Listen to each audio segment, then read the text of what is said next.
আমরা 30 লাখ টাকা দিয়ে ব্যানারটা করছিলাম। 30 লাখ টাকার আমাদের এই ব্যানারটা এই নটিনের পোলারা এই ব্যানারটা ছিঁড়ে ফেলেছে। রাতের অন্ধকারে গুপ্তরার মতো এই ব্যানারটা ছিঁড়েছে। এখন আমাদের সামনে আছে একজন ফুটবল ফ্যান। এই ফুটবল ফ্যান হিসাবে তোমার দায়িত্ব কি? তুমি তাদেরকে কি বলতে চাও যারা এই ব্যানারটা ছিঁড়ছে?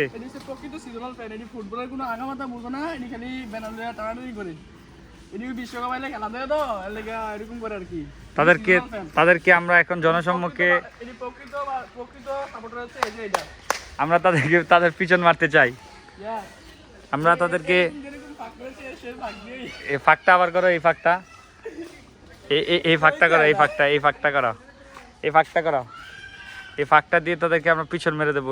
এই ব্যানারটা যে নটিনের পোলা ছিঁড়েছে, যে এই পোস্টটা মেরেছে রাতের অন্ধকারে, তাকে আমরাও রাতের অন্ধকারে উল্টো করে তার পিছন মেরে দেবো। যতক্ষণ না পর্যন্ত তার পিছন না মারতে পারবো ততক্ষণ পর্যন্ত আমাদের শান্তি হবে না। তারা আমাদের এই ক্রিস্টিয়ানো রোনালদোর ব্যানারে তামান্ডি পোচাইলেছে।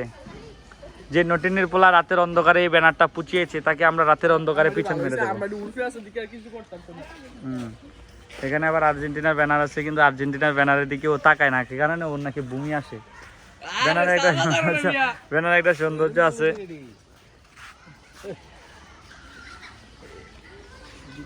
সমানে এটা একটু ফাঁকা কই দাও, এবার কই দাও। যে রাতের অন্ধকারে এটা ফাঁক করেছে তাকে রাতের অন্ধকারে আমরা এভাবে ফাঁক করে দেবো। হ্যাঁ,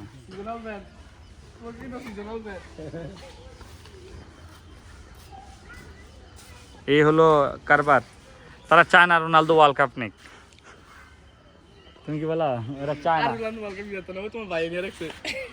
হ্যাঁ, রোনালদো ওয়ার্ল্ড কাপ নিতে পারবে না, তাই আমরা এই ওয়ার্ল্ড কাপ নিয়ে নিলাম।